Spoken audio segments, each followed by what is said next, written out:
In politics, there is a lot of things going on in the world. There's people that are inspiring others through the way they talk about food, the way they cook. There's people that are bringing traditions from other places and creating their own interpretations of something new. It's an incredibly exciting time, so I'm privileged to be here at this. A round of applause to Ella Mills. Thank you. So, Ella's a food lover and an entrepreneur, blogger. She makes fantastic videos and recipes, and there's a whole series of questions I want to ask her about her career and what she's doing right now, where she came from, where she is going.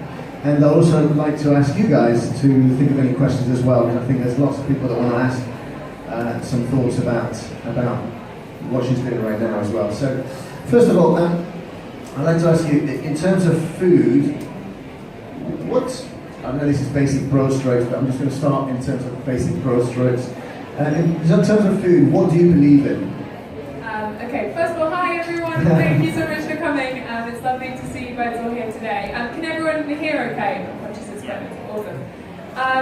So, what do I believe in? Well, I will cut a very long story really short. I was not interested, sorry, it's a blasphemy, I'm such an amazing chef, but I was not interested in food at all, really, until about 5-6 years ago.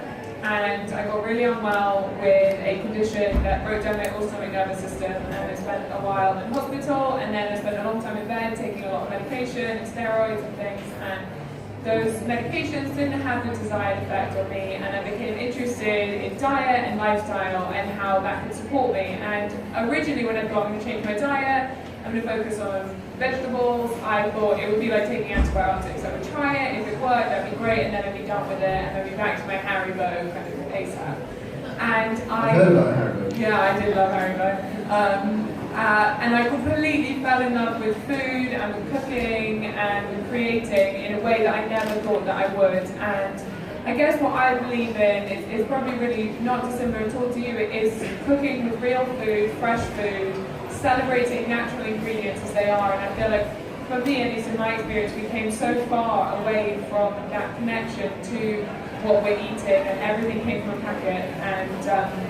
And so yeah, my real itch in learning to use a camera, learning to take food photos, learning to put them on the computer, how to edit them, uploading them, writing to a blog. And also it was very cathartic because I was really embarrassed of the illness, and I was pretty ashamed, to be honest. And it was really the first time I told most of my friends or family really about how I felt and what was happening. And so I guess expressing it online kind of was a bit less scary than doing it in person. Because I've heard interviews and I've heard you say before that in a way you were quite shy before, and so have you gone from an introvert to an extrovert? No, I think I'm still an introvert, which again feels ridiculous, standing up in front of all of you and talking to you. But if you asked me to give a speech, my sister asked me to give a speech at her 21st, and I was like, I love you, but no, I can't, I'm too scared.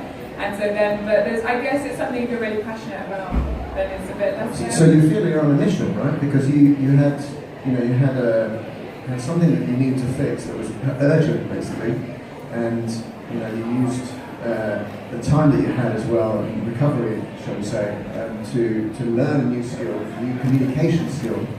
But there was also a passion to say, look, and you mentioned that your aunt, was it, that had a knee. There was also a passion to kind of tell your story, so that so other people could just learn from it. Is that it? Yeah, no, absolutely. And I think I do feel like I'm on a mission and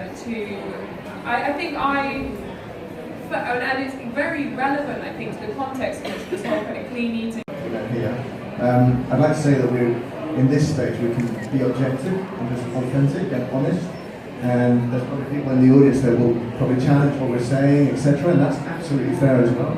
But how do you feel about what's happening right now in terms of the challenges that's going on, sometimes personally to you, or sometimes to the industry in general, or to a movement in general? How do you feel about it? Oh, so many different things.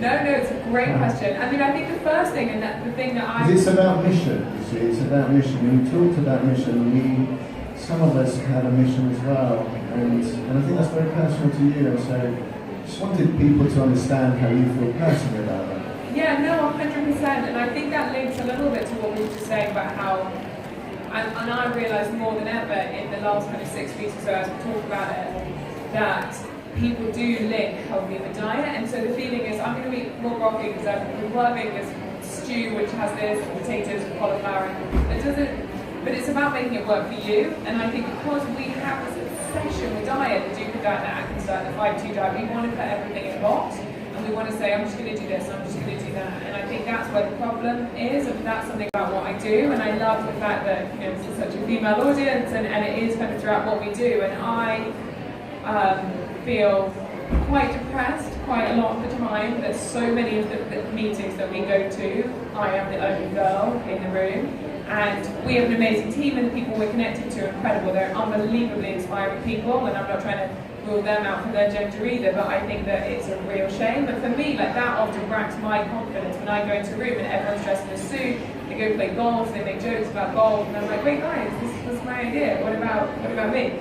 So what are you going to do about it? You're going to recruit more women into your particular company where you touch more people? The companies that you're looking for that are partnering with you, you're going to say, come on, you know, get off your ass and recruit more women and hire women? Yeah, that's definitely a big part of it, 100%. And we have some unbelievable women who work in our company, which for me is really exciting, really important. But I think it's also about inspiring people, and I try and be as honest as I can on our journey and answer as many questions as I can about what we're doing and share any advice that I can, and I hope that it might inspire other people 100%, and that's kind of the second part of my mission, but something that I didn't realise I would feel as passionate about as I do.